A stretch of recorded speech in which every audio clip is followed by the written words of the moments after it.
just turned it on. So Genesis chapter 30. Hopefully it doesn't pick up the sound of the fan, but oh well. Genesis chapter 30.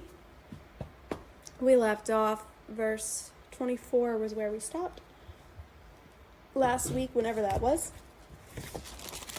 So, Ivy, if you would like to start us off, verses 25 and 26. And it came to pass, when Rachel had borne Joseph, that Jacob said unto Laban, Send me away, that I may go unto my own place and to my country. Give me my wives and my children, for whom I have served thee, and let me go, for thou knowest my service which I have done thee. Okay, so at this point, Jacob has been working for Laban, his father-in-law, for 14 years. In those 14 years, he's gained 2 wives, a couple of extra in the handmaids, 11 sons, and at least 1 daughter. He's worked faithfully. I would say by this point he has certainly earned his freedom and independence. He's done the agreed upon time for his wives, and I guess his children by extension, since they came from his wives. All of that's been completed and fulfilled. And I've actually find this really interesting.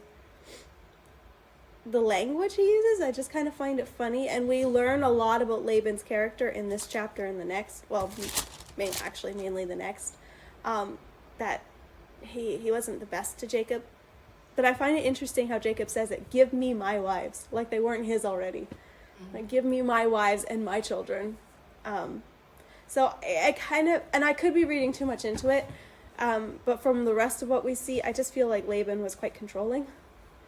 And Jacob was kind of under his thumb, and I think as we go on, the rest of it will support that conclusion as well.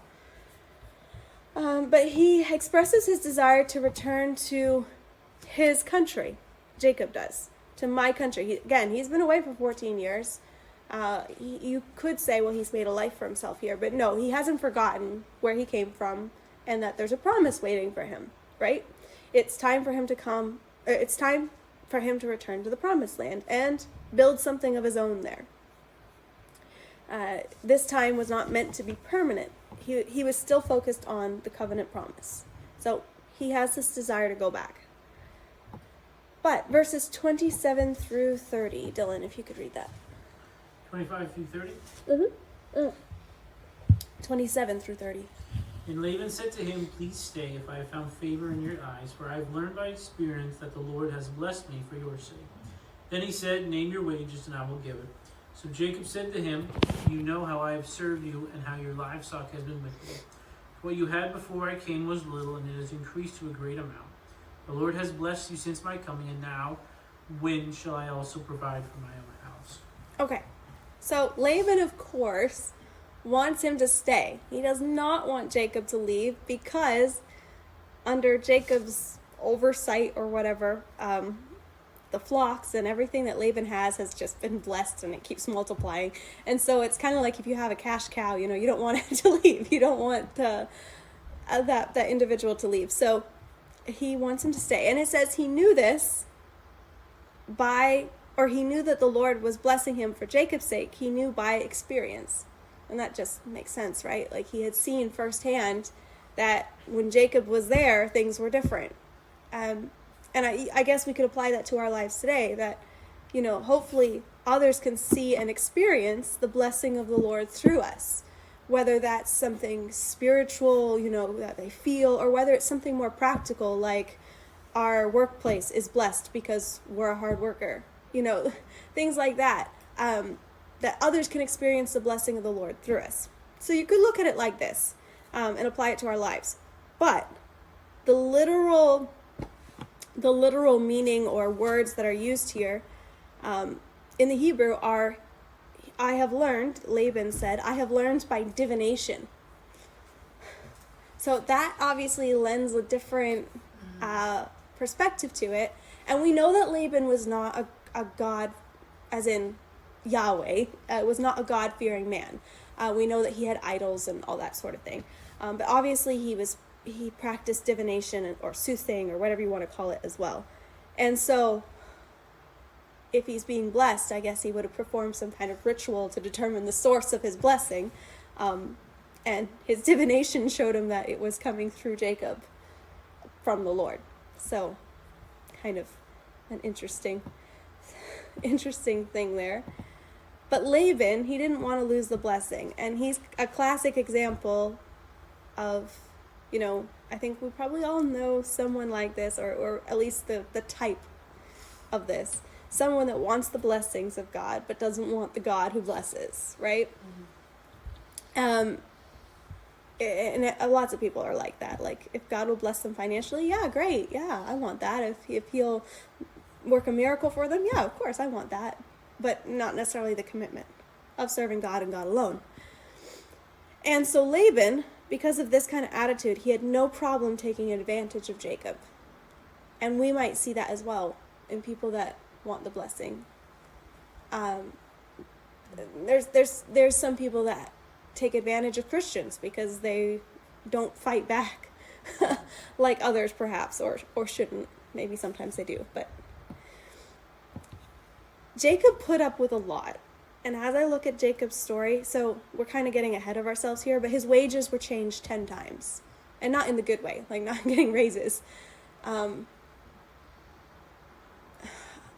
That's after the cheating with the wives and switching them and tricking him into having to work another 7 years and all this stuff. After all of that, and he's still changing his wages, Jacob put up with a lot more than I think I would have. Like, I think after a couple wage changes, like, oh, no, actually, you don't get the speckled goats. You can only have these ones. I think I'd be like, okay, all right, this is frustrating. I'm out.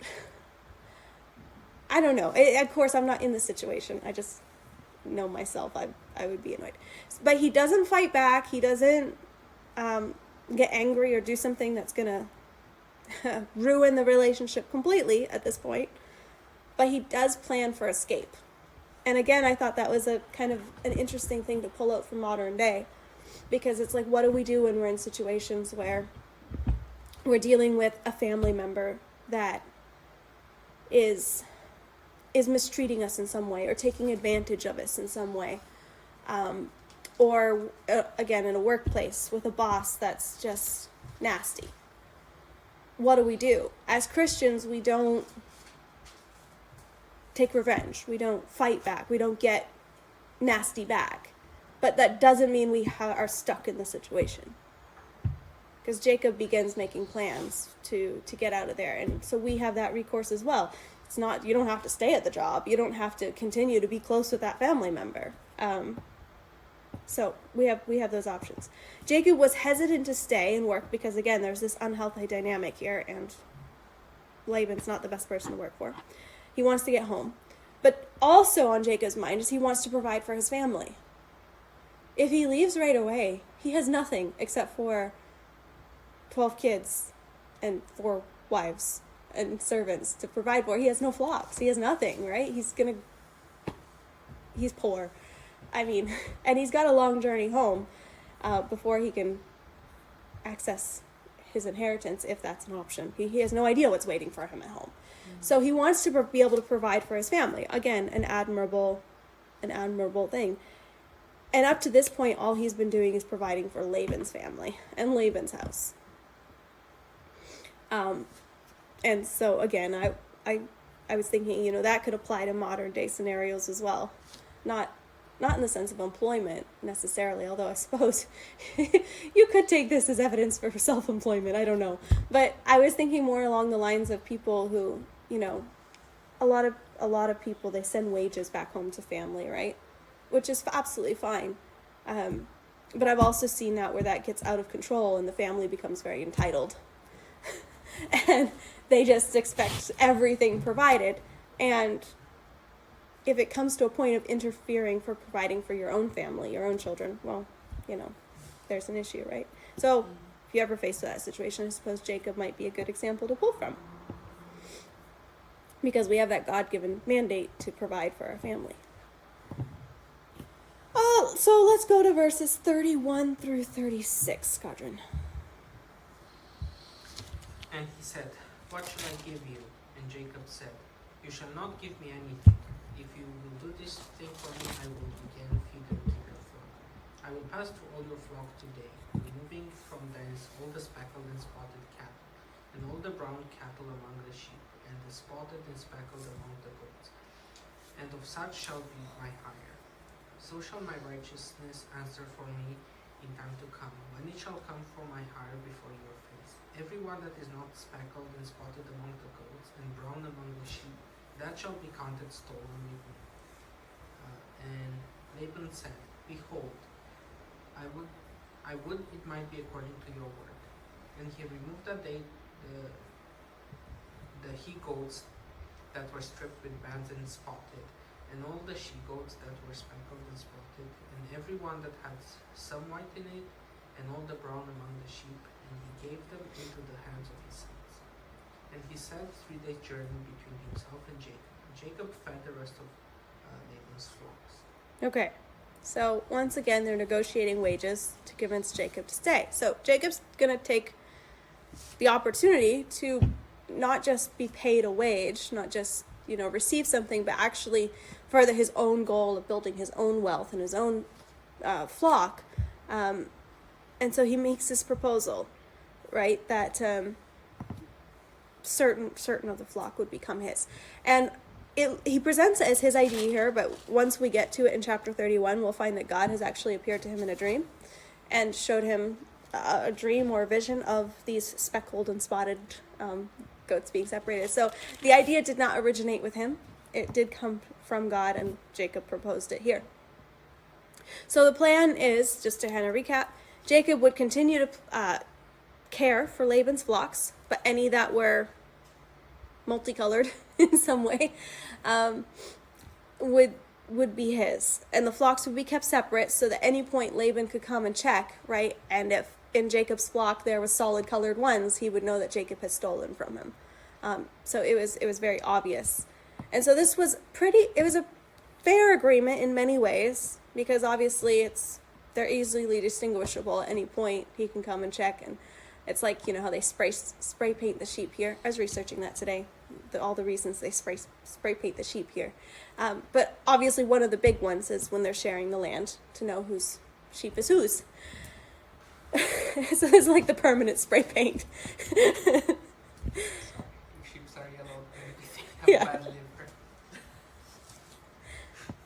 I mean, it could be. You never know. But anyway. So it was easy at a glance. It seemed like a fair way to divide them. Now, Laban really quickly agreed. And Laban's not going to agree to anything that's not suiting him. So it's actually well suited to Laban for several reasons. One is sometimes these animals may have been considered inferior, right? You want the pretty nice fluffy white wool sheep, or at least all the same color, so they were a little bit lesser.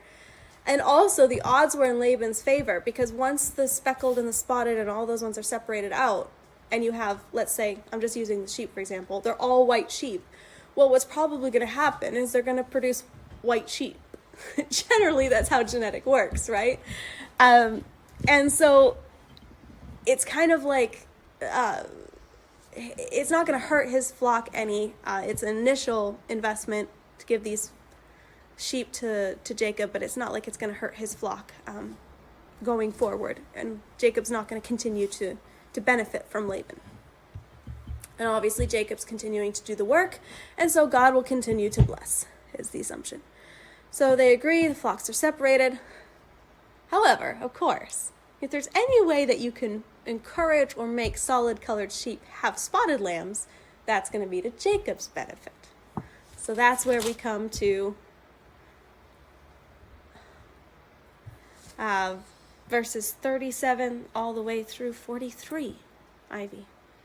And Jacob took him rods of green poplar and of the hazel and chestnut tree, and peeled white streaks in them, and made the white appear which was in the rods.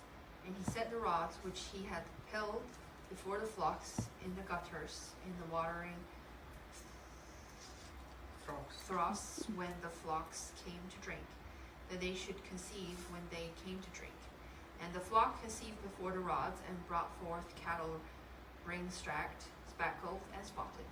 And Jacob did separate the lambs, and set the faces of the flocks towards the ring-strapped, and all the brown in the flock of Laban. And he put his own flocks by themselves, and put them not unto Laban's cattle. And it came to pass, whensoever the stronger cattle did conceive, that Jacob laid the rods before the eyes of the cattle in the gutter, that they might conceive among the rods. But when the cattle were feeble, he put them not in. So the feebler were Laban's, and the stronger Jacob's. And the man increased exceedingly, and had much cattle, and made servants, and made men servants, and camels, and asses. Okay, so this is where, in my opinion, it gets strange. I did a deep dive on this one time, years ago, because I wanted to figure out why putting rods, like striped rods, in front of the sheep when they came to drink would have any bearing on the color of their children. And I did not bother doing that deep dive again, because I remember the result, and it was nothing that made sense. I could not find a good answer. So, but Jacob employed this method to ensure that more spotted animals would be born. He put striped and spotted trees in front of them, essentially. Maybe he knew something we didn't. I don't know. I doubt it. It's likely that it's based on... Pardon? Brainwashed them. Maybe. Because they would tell them what to drink. They saw that like, oh, this is normal. But did he not put it in the water? Yeah, so when they came to drink, they would always see it. And it was in the gutters of the water. So yeah. Maybe it was... Yeah, but how in the world... It didn't matter what they thought. How in the world would it affect... Maybe it wasn't the shape or the color of the Maybe it's thing, the but tree. something in the, Water. Maybe. the water, because That's he true. poured them. Maybe we should Maybe. do Maybe. We don't have. I don't know. I thought there must... That's back when I did the deep dive. I thought there must have been something I just didn't understand about animal breeding or whatever. And I couldn't find any answers. So maybe he did know something we didn't. The other possibility is that this is like a folklore sort of thing, right? Where it's, we have several examples throughout history and agriculture where there's this idea that, some superstition almost, like something works, but there's no science behind it. It could be that, because there was this idea at one point that the color or the pattern of the offspring would be affected by what the mother saw when she conceived. So she saw stripes, she would have a striped lamb. I don't know. We could try that on normal horse, see if they generate zebras. Yeah. I was just curious. If anybody wants to run that experiment and has a few spare horses or zebras lying around, sure. The one part we do recognize here is the selective breeding. Obviously, that we're familiar with. Whyever his method worked. He only did it for the stronger lambs. The feebler ones, he's like, nah, they can stay solid. But the strong ones, he wanted to be spotted. So it appeared to work. That's the end of the story, is it appeared to work. And Jacob later gave the credit to God. So you can think what you will. My opinion is that it was just a method he used, but God happened to bless it, The Lord brought the increase. He brought the increase, exactly. Because God can bless a flawed method. He can, and he does. And, I think, I was thinking about this in terms of like church growth and evangelism and all this, because there's so much emphasis on like proven and effective methods, which is great, because obviously if we can do something in one day rather than 30 days, obviously that's better, right? But at the same time, sometimes we don't always know what to do. Like you can read all the stuff you want, but sometimes we just don't know what to do, and it's better to do something than nothing, right? So, like when I was, obviously this is a different season, but when we were church planning in Dunfermline, I'm like, I don't have any clue, obviously. Like, I don't know how to start a church, how to meet people, like, this is like my worst nightmare.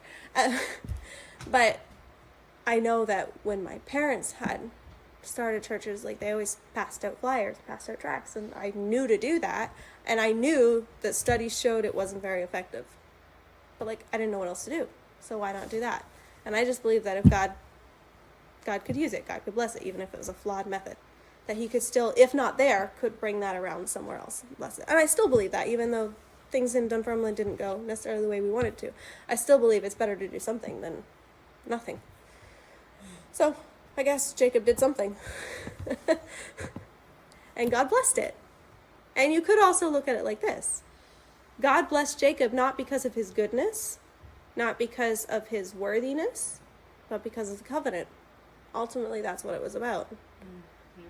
So over the next 6 years, Jacob became very, very wealthy. Even with his wages being changed and all that, he did face his share of challenges. But at least he learned a few things, which he needed to learn. He learned to work hard, and he learned to trust God, and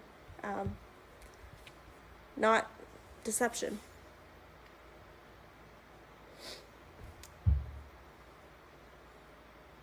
And as we get into chapter 31, we find obviously that Laban's not too happy about this, and you can imagine why. Because if you just think about this, the spotted, the speckled, all those, they're already separated. So what kind of offspring are they going to have? Spotted and speckled and striped, whatever they are, right? They're only going to have that. So Jacob's flock is, unless there's a rare albino in the mix, Jacob's flock is going to be all speckled and spotted. And it's not like there's going to be solid color ones born that has to go back to Laban. But then if Laban's flock is conceiving, the spotted ones, especially the strong parents are conceiving, speckled and spotted, they're going over to Jacob's. So Jacob's is growing while Laban's is shrinking and becoming weaker. So you can see why Laban's not too happy in the next chapter. And that brings us to, well, we probably won't go very far here, but we'll read the first 3 verses at least of Genesis chapter 31. Dylan.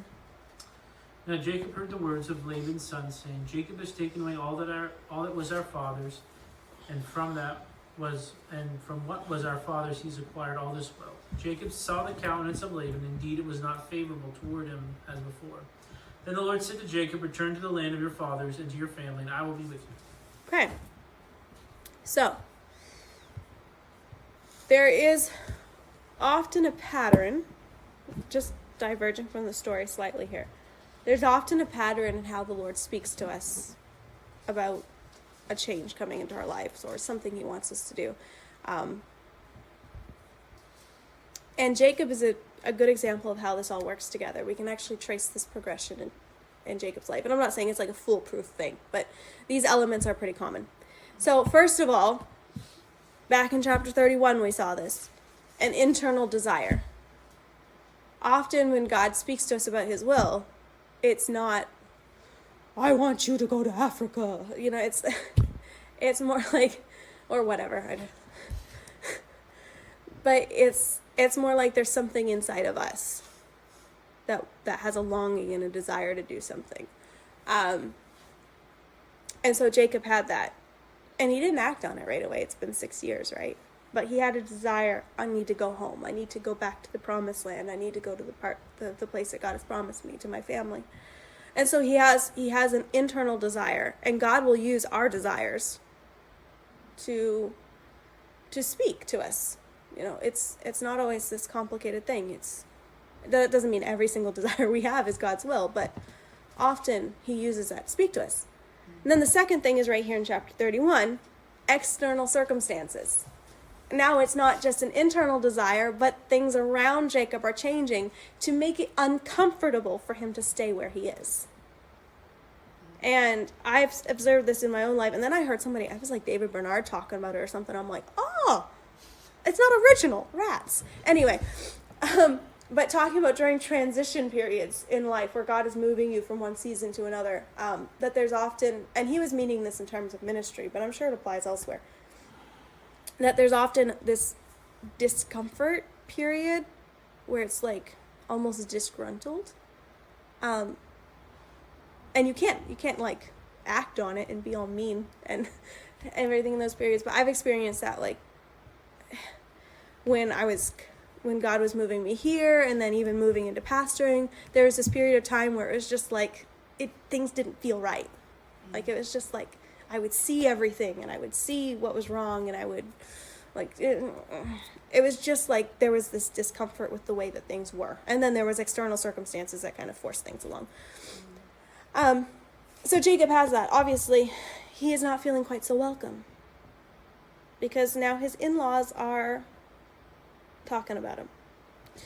And Laban's sons are saying that he's a thief, which before would have been probably accurate, but not now. Because Jacob didn't actually steal anything from Laban. Not technically. Everything he did, or everything he received, was exactly in line with the agreement he made with Laban. He did not step outside of the agreement. But God blessed everything he did, and it looked like he was benefiting a lot more. So the sons were envious of his increasing wealth, which of course kind of distorts the truth. And they said that he had stolen from Laban. And then there's the third thing, which obviously is the most important, which is the Word of God. But it didn't come in a vacuum. And usually the Word of God doesn't.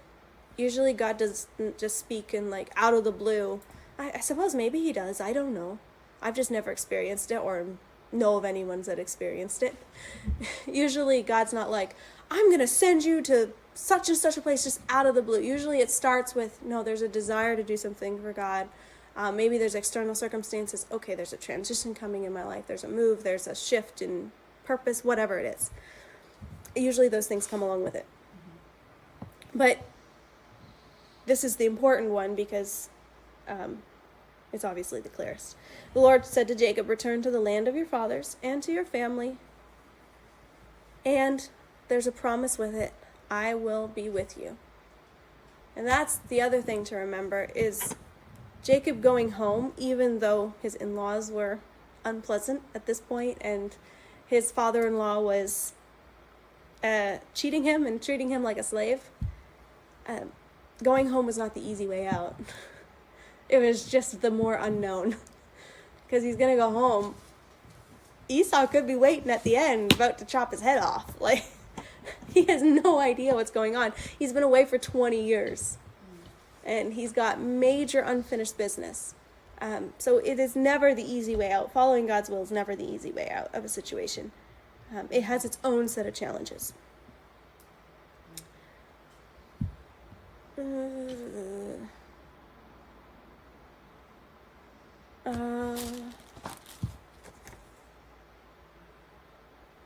Let's do one more. Let's do one more section and then we'll stop. Verses 4 through 9. And Jacob sent and called Rachel and Leah to the field unto his flock, and said unto them, I see your father's countenance, that is not toward me as before, but the God of my father has been with me. And all of you know that with all my power I have served your father. And your father has deceived me, and changed my wages 10 times, but God suffered him not to hurt me. If he said thus, the speckled shall be your wages, and all the cattle bear speckled. And if he said thus, the striped with bands shall be your hire, then bear all the cattle stripped with bands. Thus God has taken away the cattle of your father and given them to me.